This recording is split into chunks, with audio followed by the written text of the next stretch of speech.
Deputy Dean in the Faculty of Humanities and Education, Dr. Saran Stewart, distinguished guests, ladies and gentlemen, good evening. It is my great pleasure once again to welcome you to the 2019 staging of the Edward Baugh Distinguished Lecture, organized by the Department of Literatures and English in honor of Professor Emeritus, renowned critic and scholar of Caribbean literature and the work of Derek Walcott in particular, poet, former dean and vice dean of the faculty, former head of department, former university orator, esteemed and respected Professor Edward Baugh.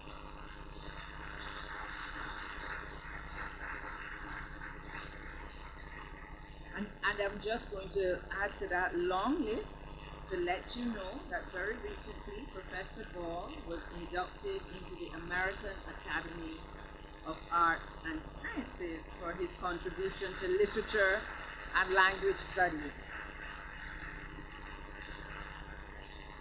I think I heard him saying, I don't know why, but we all know why. Congratulations, Prof. Mrs. Baugh has sent apologies for her unavoidable absence this evening. We know that if it was possible for her to be here, she would be here, but unfortunately she could not be. Year after year, we have counted on the unfailing support of Professor and Mrs. Baugh for this lecture series. It's a series that has gone from strength to strength, and they are no small part of its success. This year, the lecture forms part of the department's series of events in celebration of the centenary of the birth of the Honorable Louise Bennett Coverley. I believe I can safely say that for all of us in the department, it is a very special pleasure to have Professor Morris deliver the lecture this year. Mervyn was, of course, invited to give the lecture because he is one of the leading scholars on Bennett's work. But it is an especially happy moment for us because of the long association that goes back many, many years between Professor Morris and Professor Baugh as colleagues in the department. So for us, it feels very much like a family affair. And on the point of family, I want to extend a special welcome and a word of thanks for their continued support to former members of the department who are here with us this evening. I've already mentioned Professors Baugh and Morris, but let me also add Professor Maureen Warner-Lewis, Professor Carolyn Cooper, I'm sure she's not here yet, she's on her way, and Dr. Victor Chang. All of them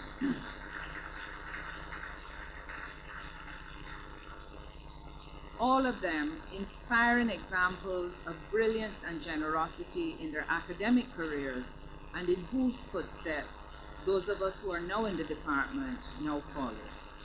Ladies and gentlemen, the program will proceed without announcement. I hope you all have copies, and I'm going to ask persons who are to speak to simply come up in the order as indicated.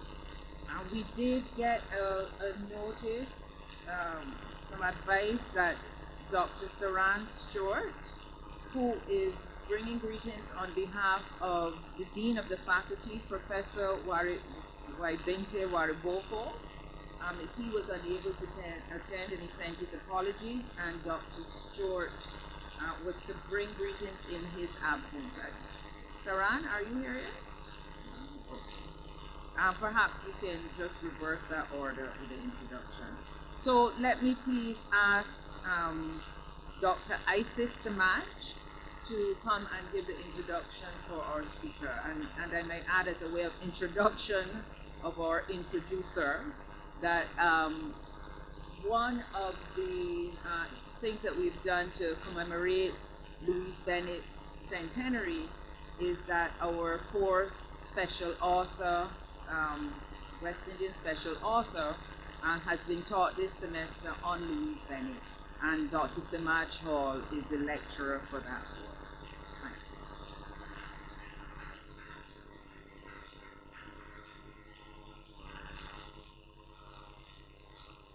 Thank you so much. Good evening, everyone. All right, I just have a few minutes. Professor Mervyn Morris, over here, on the left. I seek to keep this introduction as sweet and as brief as your poem, Heritage. In fact, the poem is so short and perfect that I beg you to permit me to recite Heritage as my incantation tonight. I begin. Whispering ancestors enfold me in their loving, ghostly immanence. The end. So, in the words of Waldane Walker, let the free people big up on a block. No, I won't. I won't. I saw Jama woman. Konido? Ay. Let me settle down and say this. It was more than 50 years ago that Mervyn Morris wrote the following call to action. This is a quote. I believe Louise Bennett to be a poet. By many people whose taste and judgment on other matters I respect, she is regarded more or less as a local joke. A good, high-spirited joke, but in the end, only a joke. I believe it is time we took Louise Bennett more seriously. And, because Professor Morris is a professor, he crafted a brilliant essay to suggest literary reasons for doing so. But it's important to note that Professor Morris first wrote on reading Louise Bennett seriously in 4 installments in the Gleaner newspaper during June of 1963. This is to say that, like the iconic subject of his lecture tonight, Morris too wrote with a mind for the people of Jamaica en masse, and not just for the higher education elites that would read the words published in academic journals. His ability to connect with students is why he was such an endearing creative writing and West Indian literature professor here in the Department of Literatures in English. His ability to connect with fellow poets is why he was able to write with Oko Anora and Mikey Smith. And his ability to connect with audiences worldwide is why he was Independent Jamaica's first poet laureate from 2014 to 17. But it is for his ability to connect with Louise Bennett Coverley, her written work, her staged work, and her voiced personas that we are gathered here this evening. Professor Morris is arguably the foremost Louise Bennett scholar. I've already noted his 1963 publication of On Reading Louise Bennett Seriously, but he also edited and published Bennett's selected poems in 1982, as well as her radio monologues, Anti Rochise, in 1993. The books were both published locally via Sangsters. Then in 2014, he published Miss Louise Bennett and Jamaican Culture via Ian Randall Publishers. I felt it necessary to note that his works on Jamaica's cultural icon have all, quite remarkably, been published here in Jamaica, so we should clap for that. Professor Morris's scholarship is wide and far-reaching. In addition to works on Louise Bennett, he has amassed a hefty publication list, from which I will highlight is English with Speaking and Other Essays in 1999, Making West Indian Literature in 2005, and 6 books of poetry that include I've Been There, Sort of, in 2006, and that's where you can find the very brief and very sweet Heritage. Professor Morris was appointed Professor Emeritus of Creative Writing and West Indian Literature at the University of the West Indies, Mona, in 2003. He has taught in the Department of Literatures in English since 1970, and he was head in 1979 and served another 3-year headship starting in 1988. He was Deputy Dean of the Faculty of Arts and General Studies in the late 1980s. He has also been a visiting lecturer, visiting professor, and writer-in-residence at various universities in the United Kingdom and the United States. Professor Morris's other accomplishments and awards include the MCOBA Hall of Fame, the CPTC Cultural Medal of Honor, Order of Merit for Jamaica, Silver Musgrave Medal for Poetry, and the 1958 Rhodes Scholarship. His lecture tonight is titled The Cunny Louise Bennett, Values and Craft. Please join me in welcoming Professor Mervyn Morris to give this 13th annual Edward Baugh Distinguished Lecture.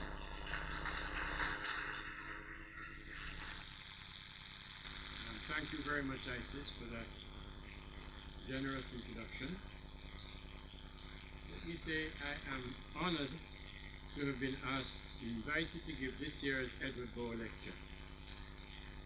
I am happy to join in honoring Eddie, my distinguished friend, who has contributed so much to our understanding and enjoyment of literature and to whom I am indebted for many instances of personal and professional support.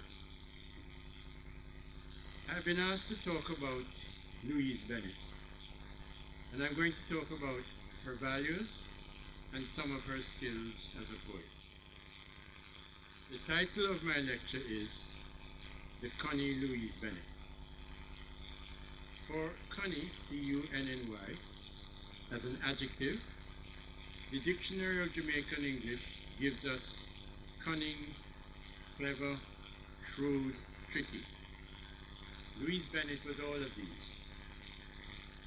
I believe in laughter, she declared, and she also said, I have found a medium through which I can pretend to be laughing. What did she mean by that? What behind, beyond, or through the laughter did she care about? What were her values, and how did she come by them? Born on North Street 100 years ago, she grew up in Kingston with her mother and her grandmother, Mimi. Her father, who had owned a bakery in Spanish Town, died when she was only 7. At the age of about 10, Louise, who had not previously traveled outside of Kingston, except the Spanish Town, accompanied her grandmother, Mimi, on a visit to her family home in St. Mary. And that was Louise's introduction to rural Jamaica. A colonial school child growing up in Kingston, she attended Ebenezer and Calabar elementary schools, and then from 1933 until 1936, St. Simon's College, and from 1936 until 1938, Excelsior High. She was composing verse in standard English until, struck by a market woman's vivid remark, she wrote her first Jamaican dialect poem. Her schoolmates were delighted and asked for more. She began to wonder why more of our poets and writers were not taking more of an interest in the kind of language usage and the kind of experiences of living which were all around us, she said. Wesley Powell, who founded Excelsior, saw value in her creativity. And impresario Eric Chalk Talk Coverley witnessed her performance at an Excelsior prize-giving ceremony, and with the help of her mother, persuaded her to take part in the 1936 Christmas morning concert at Coke Memorial Hall, which he organized. Now, though Jamaica's official language is English, the first language of most Jamaicans is, as everybody knows, Creole, Jamaican Creole, in which words borrowed or derived from various languages, English predominantly, continue with structures retained from Africa. Miss Lou, in one of her radio monologues, says, Jamaica dialect did start when we English forefathers did start most and bound with African ancestors to stop talk to them African language altogether and learn to talk so-so English. When Louise Bennett began her career, the vernacular she employed was usually called dialect or patois, sometimes spelled P-A-T-W-A.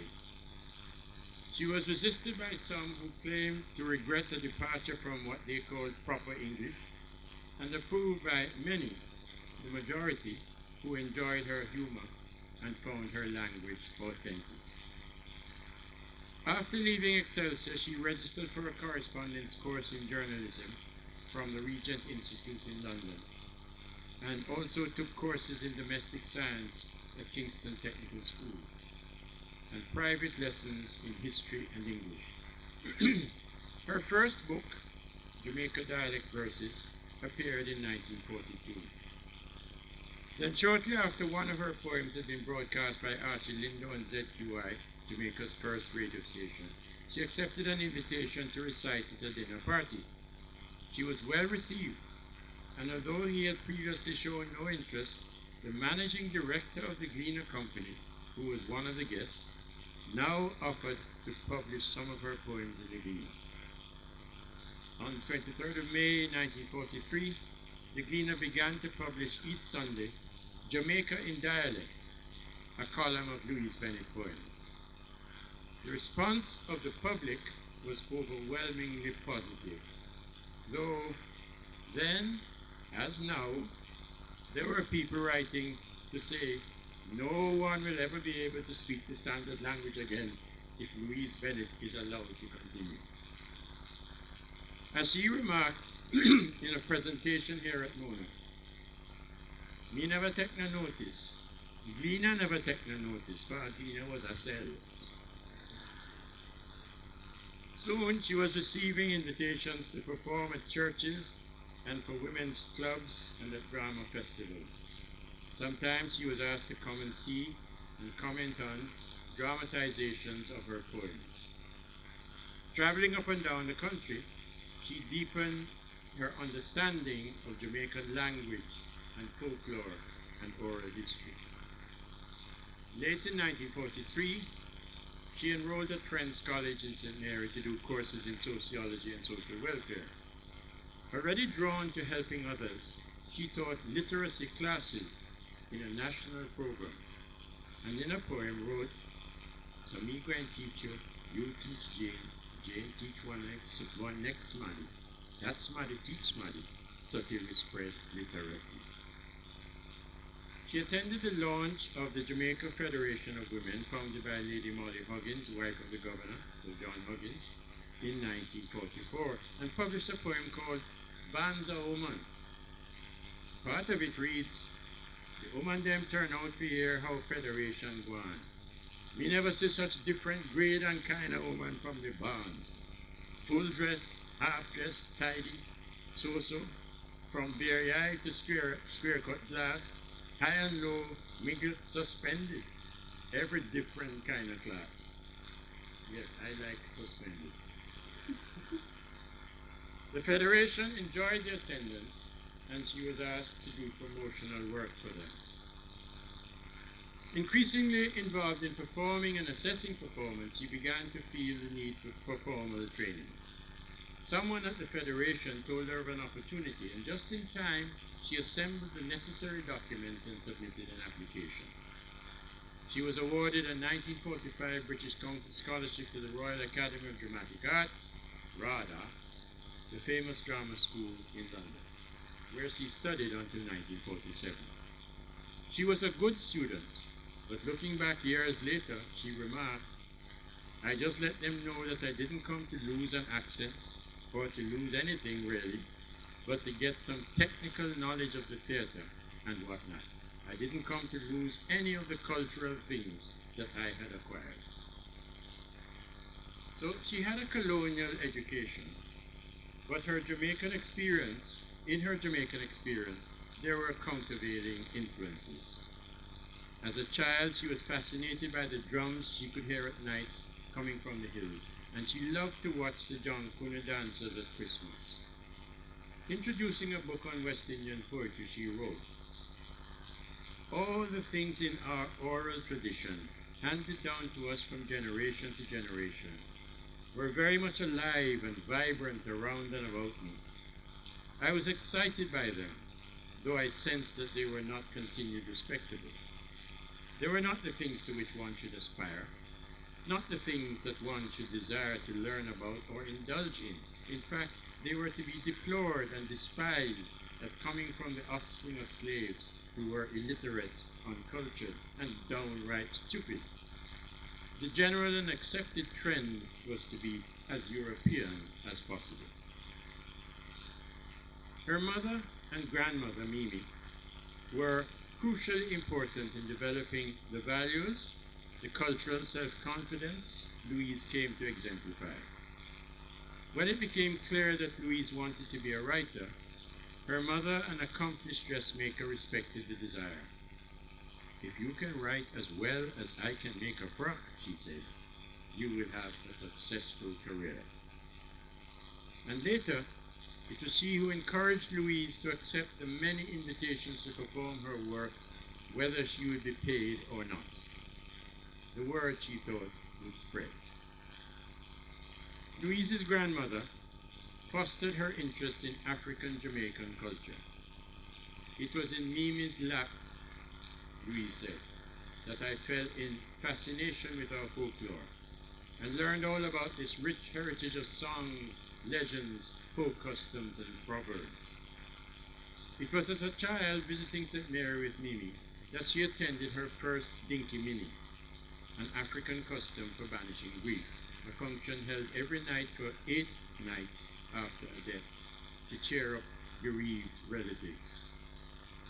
There is notable similarity between the Dinky Mini and some of Louise Bennett's work, which is often confronting hardship with laughter. As she explains about the Dinky Mini, no sadness is allowed at the Dinky. Gaiety and jollity prevail. The demand for continuous gaiety stimulates the imagination and sets the mood for displaying creative talent. The Dinky Mini Tekinti Kiba Atbon, an expression grandmother Mimi often used. Another family influence was a great aunt, Aunt Hilda, who used to take part in Marcus Garvey marches.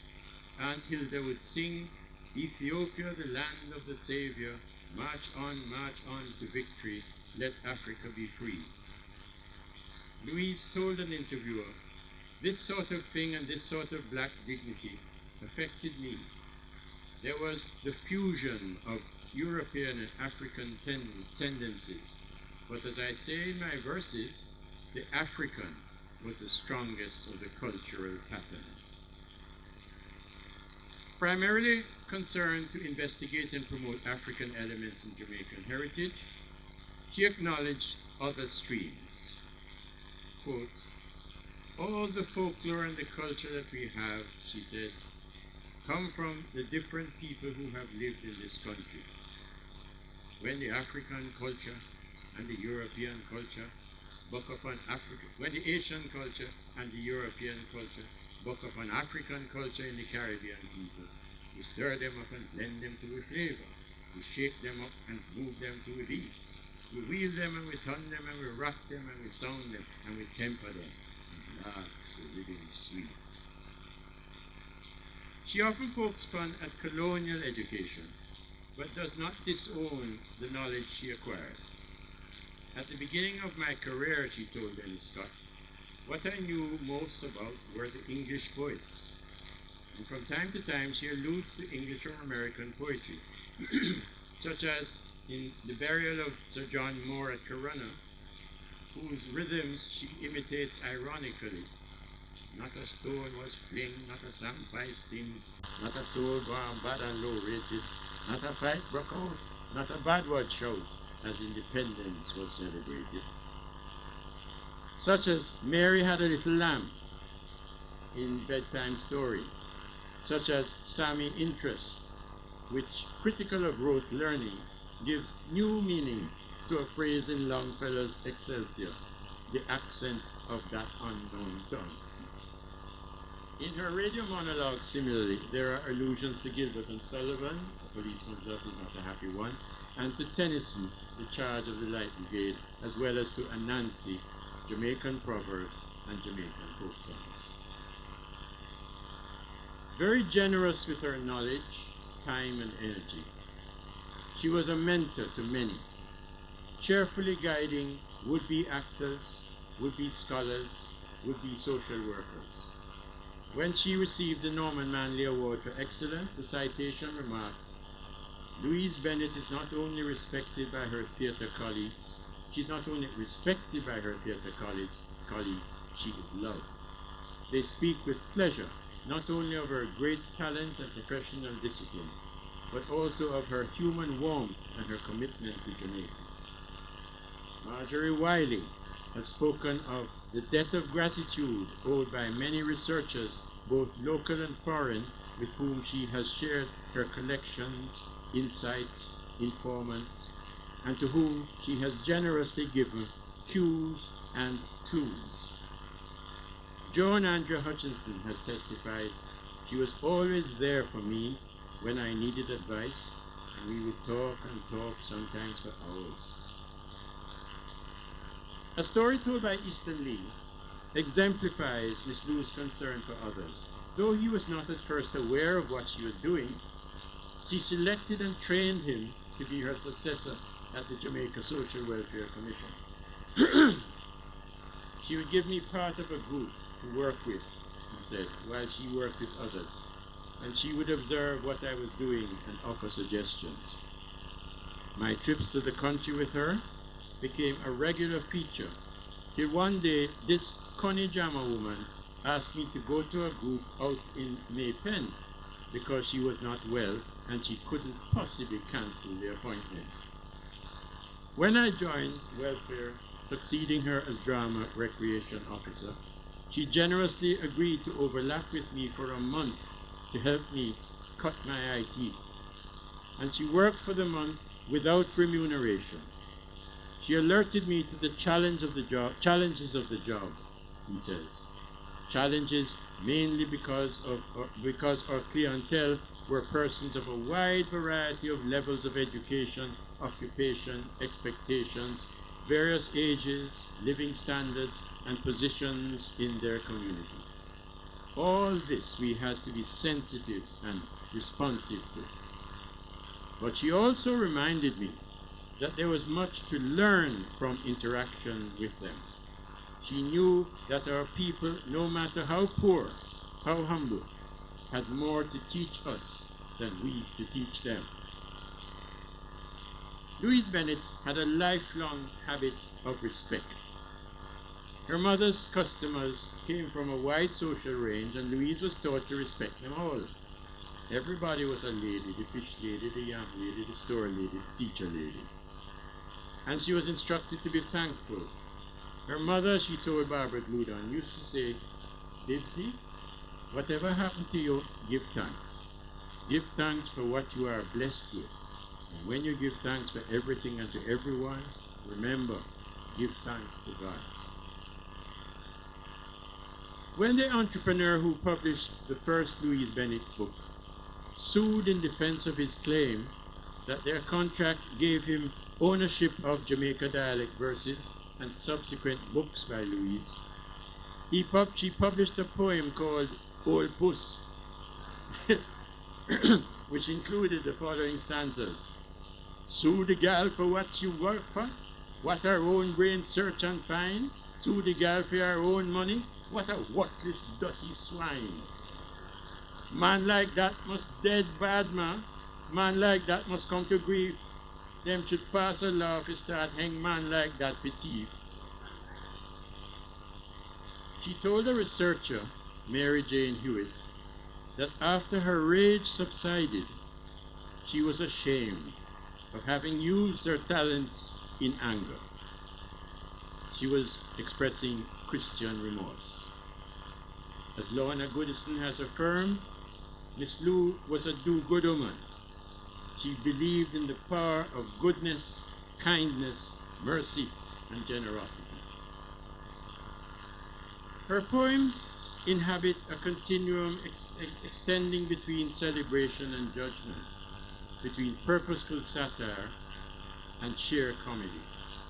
In poems such as Cousin Joe, Moon and Mango, Love Letter, Roast Turkey, judgment seems to be a factor less important than the sense of fun, an infectious joy in the richness of personality and incident.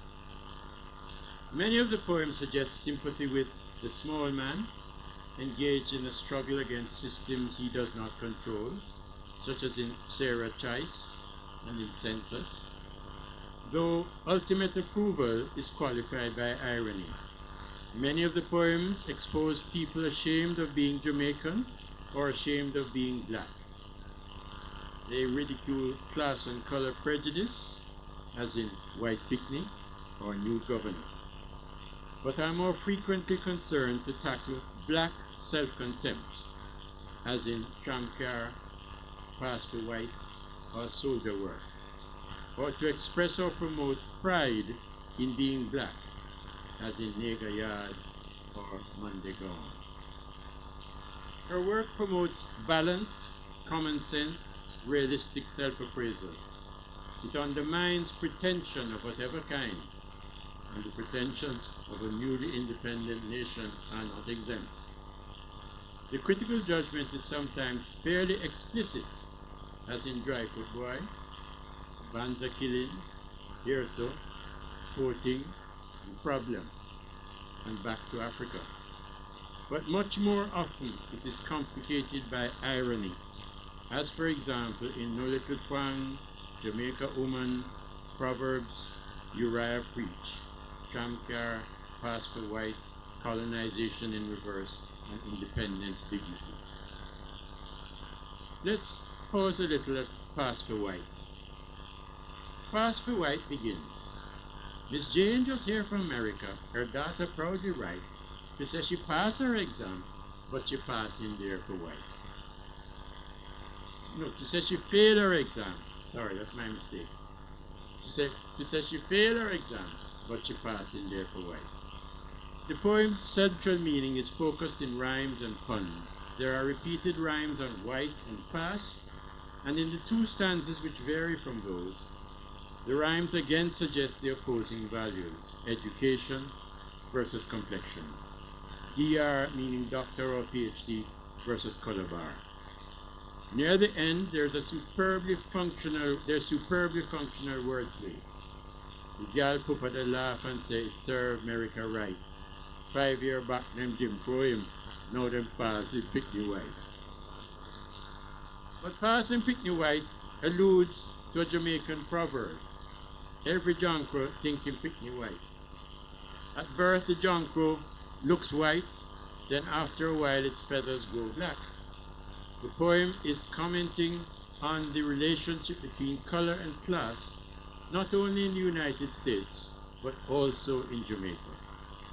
The John Crow, Jim Crow wordplay criticizes inter alia the father's pride in his daughter having passed for white. Because, more often than not, the speaker of a Louise Bennett poem is female, her work reflects a range of female perspectives, as Lloyd Brown and Caroline Cooper, to mention only two, have shown. Jamaica Woman, written later than the pieces elsewhere, than the pieces in Jamaica Labrish, is a more comprehensive gender statement than appears elsewhere in Louise Bennett's work. You can see it clearly? Okay. Well, here is an audio clip of Louise Bennett reading it in a studio reading. It's from this one is called. This one is called Jamaica Woman. Jamaica Woman. Jamaica Woman Connoisseur. It's all them gin also. Look how long them liberated and the man them never know. Look how long Jamaica woman, mother, sister, wife, sweetheart, out a road and in a yard, pan and dominate her part. From maroon and it take her body bounce bullet back per man, to when nowadays gal picnic turn spelling bee champion. From the grassroots to the hilltop in profession, skill and trade, Jamaica woman take her time down, mount and make the grade. Some back a man a push, some side a man a hold him hand, some a lick sense in a man head, some a help him pan him plan. Neck and foot to foot with man, she buckle hold her own, while man a call her so rib. Woman a turn backbone. Long time before woman live broke out over foreign land, Jamaica females was a work them liberated plan. Jamaica woman know she strong, she know she talawa, but she no want her picnic them to start call her poopa. So the Connie Jama woman go on like pantsuit is a style, and Jamaica man no know she wear the pantsuit all the while. So Jamaica woman coaxing family budget from explode, I saw Jamaica man I sing, woman a heavy load, hey. But the cunning Jama woman ban her belly, bite her tongue, catch water, put pot on fire and just dig her to a ground. For woman look their dungle, some rooted more than some, but as long as found a crotch dungle heap, woman luck must come. Little by little man start praise her, day by day the praises grow. So him praise her, so it's sweeter, for she wonder if you know. That's a pretty typical studio performance by Louise. You notice that the things that are not words are a crucial part of her performance. You know, it's the way she projects the personality. Jamaican women, Jamaican women, the poem says, have been liberated at least since the 18th century, when Nanny was a leader of the Maroons, fighting against British colonizers. And long before Woman Lib broke out over foreign land, Jamaica female was a worker liberated plant. The women's liberation movement abroad broke out, that is, like a war or an epidemic. And the liberation of women in Jamaica was not only earlier, the poem suggests, but also different. Though the Jamaican woman knows she is in charge, she will pretend she is not. She does not want to be called Pupa, which is, of course, a title of patriarchal authority. In spite of the slurs of the Bible, woman is so rib, and the Jamaican folk song, Woman a Heavy Load, when Saturday morning comes, she will do what she needs to do, be the backbone of the family and a creative manager coaxing family budget from explode. Some budgets may get broken, this one threatens to explode. Above all, she will be patient, confident her day will come. Woman lock their dongle, some rooted more than some, but as long as fowl a crotch double, donkey eat, woman luck must come. She will be rightly valued eventually. Things of value buried in the garbage may one day come to light. Little by little, man seems to value woman more than he did. And this is a source of pleasure to her. The final line, for you wonder if you know, is of course ironic, playing against the early assertion, look how long the man them liberated, and the man them never know. Now they know, if they will listen, and understand in performance, Louise Bennett often made the final line sound loving. In the poem as printed, there is plenty to receive. Can you put the poem back up, please? In the poem as printed, there is plenty to receive, some of it not likely to be noticed in performance time. A jammer is a folk song, sung to accompany communal field digging, or sometimes to accompany dancing and games at wakes. Woman a Heavy Load is a well-known jammer, and a jammer is an implement for digging. So in Digger to a Ground, one of the ideas suggested in Jammer Woman is followed through. In Rooted, meaning buried deeply, the metaphor suggests that the luck will grow, some rooted more than some. But rooted also means more than that. It means, in a skywriting article, Miss Lou explained that when a participant in Mile is rooted by the spirit, a long time, a minimum of 7 days, and a special ceremony are required before the person returns to ordinary consciousness, refreshed. The Mayalist should never hurt people.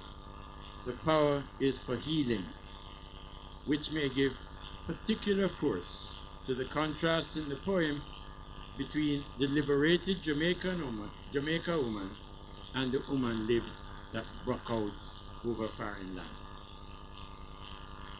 Miss Lou resisted being characterized as a performing artist primarily. But the poems have many features characteristic of oral performance. They often present contrasting voices in dialogue. They make skillful use of repetition, rhetorical lists, memorable antitheses, careful balance, aphorisms, as in her Ragin poem, Man Can Better Than Dead, where dead with a capital D means death, as in onomatopoeia, as in Moonlight and Mango Tree, and every minute biff, boof, back. As fast as me they put them away, as fast as them a drop. And their verbal coinages that she creates, flulux, bonanonus, and so on. They play, the poems play with puns, which are sometimes, in some of the poems, pointedly emphasized. A kind of humor that can work very well in performance, as in music hall or pantomime. A persona trying to recall the name Excelsior begins running through the alphabet X A, B, C, X, D, X, E, but can't remember well. X, F, X, G, X, H, X, I, X, J, X, K, X, L, X, L, that's it. Miss Nib, K-N-I-B-B, is misremembered as Miss Fountain Pen. And in an exam, a child is asked about the British Isles when it's only 3 isles you know good: Kerosene Isle, Castor Isle, and Coconut Isle. Rex Nettleford tells us, especially if you're threatening to undervalue that kind of thing, Rex Nettleford tells us no one should worry that many of these poems will have to be performed in order to survive.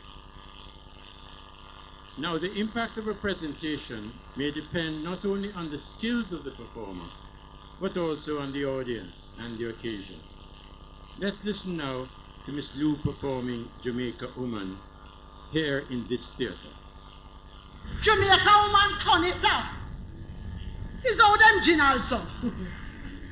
Look how long them liberated and the man them never know.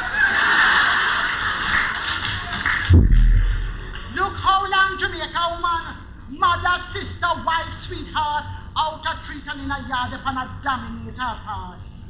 From Brandy, Nanny take her body, bounce, pull it back on man. So tell me nowadays, girl pick the tongue, spelling bee champion. From the grassroots to the hilltop, in profession, skill and trade, Jamaica Woman take her kind of mount and make the grade. Some back a man a push.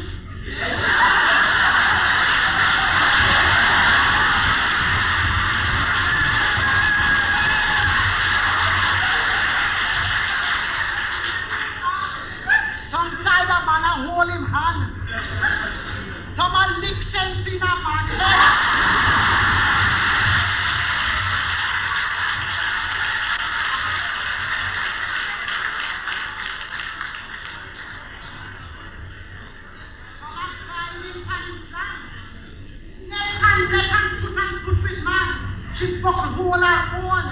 While man a call her source a rib, woman a turn back.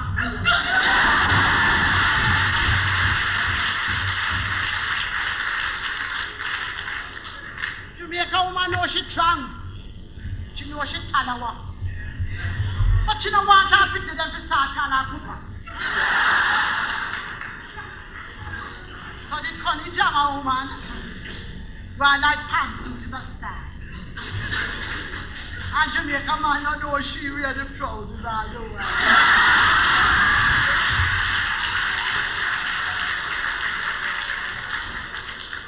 While Jamaica woman walks in the farm before she comes to order, Jamaica man has seen about the woman I heavy no one. But the cunning Jamaica woman, and her belly bite her tongue, catch water put pot on fire, and this big as to a drum. But woman love their jungle. Some rooted more than some, but as long as powder catch down the heap, woman luck must come. Little by little them start praise her. Daily the praises grow. For them trees are so sweet. I should want them to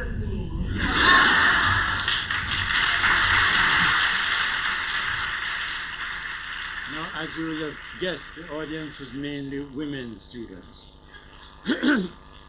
Responding to their uproarious response, Louise adjusted the end of the poem. Not if him know, but if them know. She adapted text from time to time. Dryfoot Boy, for example, was initially about a Jamaican in England. You think him come a foreign land, come catch bad foreign cold. She often presented the poem as about someone returning to Jamaica. You think him go a foreign land, or catch bad foreign cold. Though the hot potato reference is still suggesting England. Boy, he wrote, no chat to me with no hot potato in your mouth. Colonization in reverse lost some stanzas in London in 1983. Stanzas run, for when them catch up England and start play them different roles, some will settle down to work and some will settle for the dole. Jane said the dole is not too bad because they paying she £2 a week to seek a job that suit her dignity. Me say, Jane will never find work at the rate how she da look. For all day she stay upon her fan couch and read love story book. No doubt, these stanzas were omitted to avoid offending West Indian migrants in the audience. But the cut removes the suggestion planted in settle, which is said twice, that some of those who settled in the Caribbean were lazy and inclined to put on airs like the immigrant Jane. What a devilment of England, in face war and pray the worst, but are wondering how them going stand colonizing in reverse. As in most of her poems, Bennett adopts or adapts a version of the iambic ballad quatrain. In the British model, the norm is a line of 4 iambic feet, followed by lines with 3, then 4, then 3, with a rhyme scheme A, B, C, B. And each pair of lines tends to have 14 syllables, or their equivalent in time. But stress variations are frequent in Louise Bennett's verse, and there are disputes about the nature of her prosody. She points each line for meaning and dramatic effect, and how she performs her poems has been well described by Gordon Roller. Quote, she uses her voice like a musical instrument, breaking lines, resolving stresses, playing infinitely with shades of sound while operating within the confines of metric strictness, and establishing a tension between meter and rhythm, like a good blues or calypso singer. She does not always use a version of the ballad quatrain. For specific purposes, she sometimes works with very different rhythm patterns. Mouta Masi, Liza, you no hear you, Mumadaka, you make you mouth so and galang, hear you, Mumadaka, you. In the first stanza of Mouta Masi, Liza, it quotes the folk song, but later stanzas play variations on it, and the last stanza begins, they must have put you some missus, his way that go with it. From me born, me never see nobody chat like you.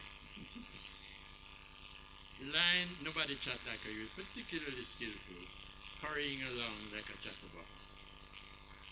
The crafting of Cousin Joe is to be admired similarly. The persona visiting Kingston is amazed where 4 road meet to see Cousin Joe that stand up in the middle of the street. The poet's technical skill meets the challenge of suggesting marching rhythm and the commands of the man in authority. I never seen nobody dressed it so from I was born. Him just walking up and down like him owned the whole of town, just telling everybody, move on. Joe's power is to stop traffic or send it on.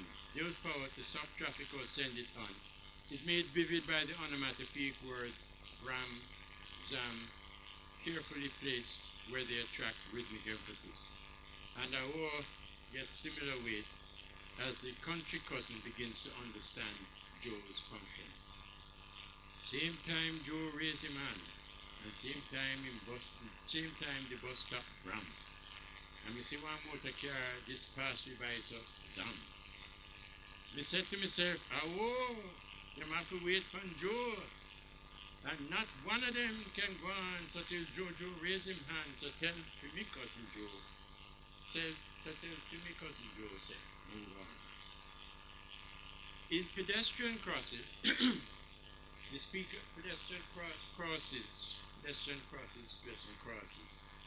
speaker who is driving or riding, it's not a pedestrian, it's a driver or rider, is irritated by a stream of people in the pedestrian crossing. Behind the speaker, there is traffic, and at least one horn is being blown impatiently. But at the crossing, pedestrians have the right of way, and they keep on coming, thinking to seize a chance before yet another pedestrian holds up the traffic. The speaker catches the eye of a policeman and therefore hypocritically yields. In this poem, Bennett is working with anapests. Tititum, tititum. If I cross it across, make you cross, make me pass, them are passing his crosses, you know. Could the line, you know, see car and truck back at me, hear the agony man with a blow? Now my chance come at last as them cross are going past, must beat the old woman to this. By the crook or the crook, Lord, one police and look, pass on lady, you're right away this. From the east, from the west, like a plague, like a pest, them a come 1 to 1, 2 to 2. This crossing a stop them from pass, make we cross. Stop we from pass, make them cross, but nothing that stop them from cross, make we pass. Them a crossing is crosses for true. The poem alludes to the song Dip Them Bedward. Bedward, the messianic leader of a church in Augustown, used to conduct baptisms in the river nearby. And in one version of the song, the first verse runs, some come from the east like a big neck of beads, we go dipping at the evening stream. Some come from the west like a plague, like a pest, we go dipping at the evening stream. And the chorus runs, dip them bedward, dip them in the evening stream. Dip them sweet but not too deep. Dip them to cure bad feeling. The allusion implies that the road is like a river to which multitudes travel, and that bad feeling has been engendered by the pedestrian crossing. In Jamaica Elevate, the persona writes to Mark. So much that things happen so fast and quick, my head still feel giddy. Biff referendum, boof election, BAPS, independence drop on me. Which implies that independence was given not won, and that it might be something of a misfortune. Independence drop on me. Then our pretensions as a nation are mocked in a sort of comic opera rhyme and rhythm. With our independent nations of the Commonwealth of Nations, and we get congratulations from the folks of high careers. We got consuls and ambassadors and ministers and senators that rub shoulder and dip mouth in a heavy world affairs. That rub shoulder and dip mouth is carefully positioned in all the closeness. At first it seems the poem will be a put down, but it becomes a celebration. Seeing a large newspaper photograph of a man who looks like Father John, the persona exclaims, something bad happened to John, then comes to understand and is happy that the black man in the picture is we new and well-appointed Governor General. Louise Bennett was good at managing shifts in tone. Dirty Tough. Dirty Tough was written during World War II, hence refugee, from the refugee. Louise was proud of the poem's continued relevance. In 1986 and 1990, When encouraged by Mutabaruka, she performed a dub poetry version. She substituted dollars for pounds. Cleverly crafted, the poem is mainly about hard times, but draws laughter near the end by directing attention to the persona's corpulence. The price of bread gone up so high that we have to agree to cut we eye pan bread and all turn dumpling refugee. And all them Marcus Maddy, they go on like fatty sin, all them they were fast with me, I left them to dumpling. And then it swings back to recall the proverbs introduced in stanza 1. Their significance now deepened by cunning rearrangement. In the opening stanza, the positive is given in the first half of each line, the negative in the second. Sun a shine, but things are bright. The pot a boil, little or not. The division is different in the final stanza. There are positives in lines 1 and 3, and negatives in lines 2 and 4. And since the ballad measure, the ballad stanza puts greater rhythmic weight on lines 2 and 4, where the rhythms pause or come to rest, the end of the poem emphasizes the negative, where you can hear the sadness deepen. Things are bright, fickle or not. Water scarce, and dirty cover. Proverbs, which are pithy statements, memorable in form and claiming to be wise, are a vital part of our oral tradition. Miss Lou collated more than 1,800 of them in her personal collection and often cites proverbs in her work. Sometimes a poem will illustrate a proverb or proverbs, as in, for example, When Trouble Take Man or in Sweetie Pie. The poem called Proverbs has a more complicated agenda. What may seem at first to be a display of proverbs is, stanza by stanza, the self-exposure of a standoffish, timid, hypocritical talebearer. Like many Bennett poems, it is a dramatic monologue. In dramatic monologue, a single person is presented as speaking or writing, and this person addresses and interacts with one or more persons whose presence we infer from what is said or written. The form encourages irony. What Philip Drew has written of Robert Browning's monologues also happens to apply to Louise Bennett's. In poem after poem, the vital point to observe is that the speaker understands himself and his own situation less thoroughly than the reader, who nevertheless derive all his understanding from the poem. And Robert Langbaum has argued that because we get our information through the speaker, because we must adopt his viewpoint as our entry into the poem, we are forced into at least a temporary sympathy with the person who speaks. Langbaum has identified in the reader's response to dramatic monologue a combination of sympathy and judgment.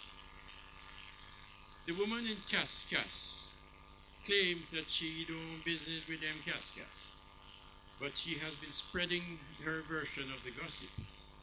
The rhythms of her monologue enact the chain of gossip. Them says Maddie tell Miss Terry, and she tell her daughter that Luda walk out and that definite her character.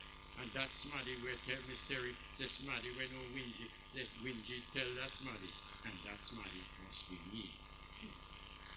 The word definite, perhaps the speaker's mistake for defame, nicely suggests define, hinting that what is argued to be slanderous may have more than an element of truth. When the speaker in a huff declares, "My life is open book," her words carry meanings she does not intend. She has been revealed as an enthusiastic rumor monger. Similarly, when a substitute preacher abuses the privilege of the pulpit in attacking enemies of his family, His mother, the speaker of the poem, is proud of what, as described by her, is clearly unchristian behavior. But the vitality of the monologue draws us into sharing, nevertheless, her wicked delight. Listen to the relish with which the mother recounts the happenings in church, noting with approval Uriah's emphatic skill. Proud mother. For my family is not pure. My daughter Suda teach. And when rain fall or parson sick, my son Uriah preach. Sunday gone, rain comes to tell parson couldn't let him yard. People did in a church, and so Uriah get to abroad. Him climb upon the pulpit, him lean over, him look down, him look upon all with enemy, and him lash them with him tongue. The first one him take on was lies, who tell the lie for me. Him stare in our face and say, thou art the mounty rowdy. Him say, thou art the rubber some, thou art the metal some. And then him look upon me and say, thou art the slaughtered lamb. Him take on Teacher Brown, for when he was a little tot, Teacher beat him one good day because him called Teacher top knot. So Raya get him revenge now, for him stare straight on Brown and say, let him that sit on the house, top knot, come down. Raya take on Butcher Jones, who noted for said scraps his meat. Him say, thou shalt not give thy neighbors to the up street. Him tell them off, them know it's them heart full to the brim. But as Raya in a pulpit, them can't back answer him. So when church member mail me no answer till it reach a rainy day. When pastor stay home, and Uriah preach.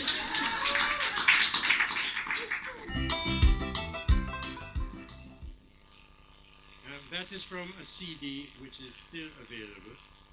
The CD is called Lord the Rhythm Suite.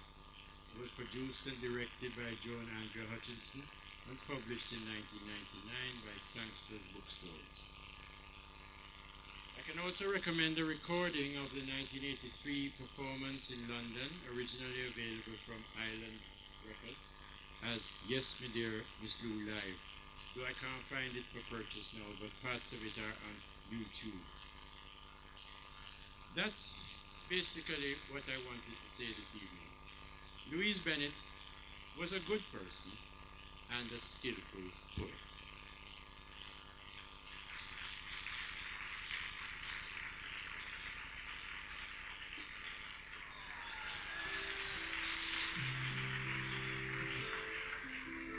Now in Jamaica we never say goodbye, we say walk good.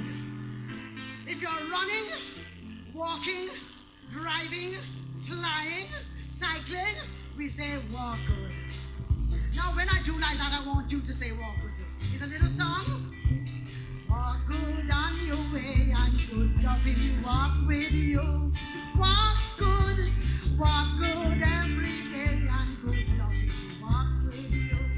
Walk good every day, walk good on your way.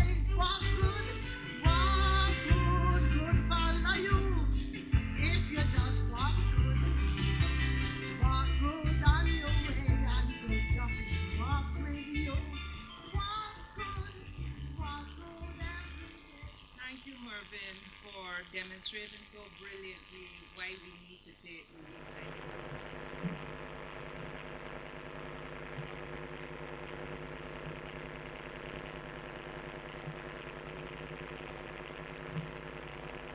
Thank you, Mervyn, and thank you.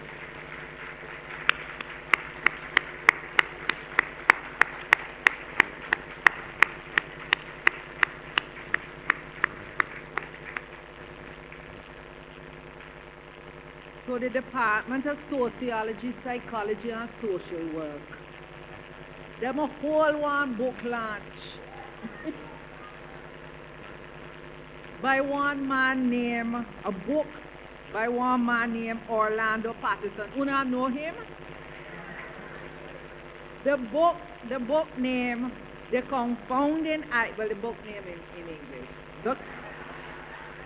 The Confounding Island Jamaica and the post-colonial predicament. the confounding island Jamaica, and the post-colonial predicament. Not good. Okay.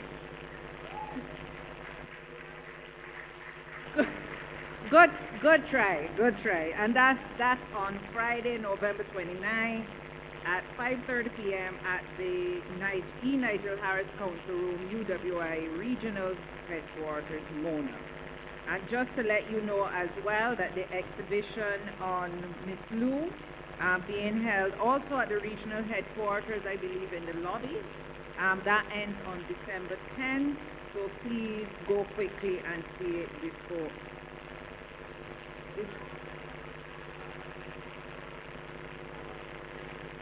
I thought she was saying it ends December 1, but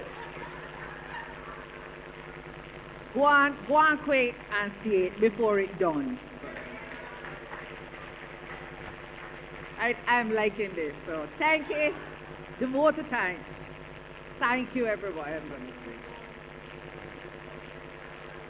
But no, I was not, but I've been living here longer than some young people and students in the audience. So I think I've picked up a little something. Thank you everyone for coming. You've been a wonderful audience. We had some little technical issues, but thanks for your patience and thank you for all your questions and your comments afterwards. And Mervyn fielded them really well and marvelously. Mervyn, thank you so much. As I said at the beginning, it's like family. Mervyn coming to give the lecture today. And Professor Baugh did mention just outside that he and Mervyn, I think, were undergraduates at UWI together, that you entered, they came to UWI the same year, and Jean Small was saying as well that she was here when both Mervyn and Professor Baugh. So it's like a big family. And you know, all of you like Jean and Prof. OJ who come out whenever we have events and give your support and help us to feel that we're doing something worthwhile. Thank you for coming.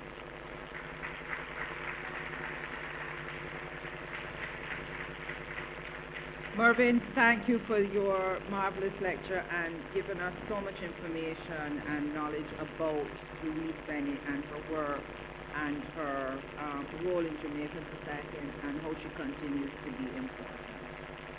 Thank you to MITS for recording the lecture. Thank you to the staff of the Philip Sherlock Center for all your work. Thank you so much to Trio Ambiance.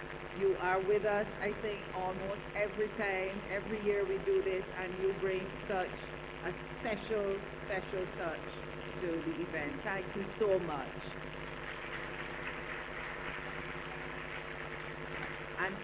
And apologies for the unannounced rearrangement of the program.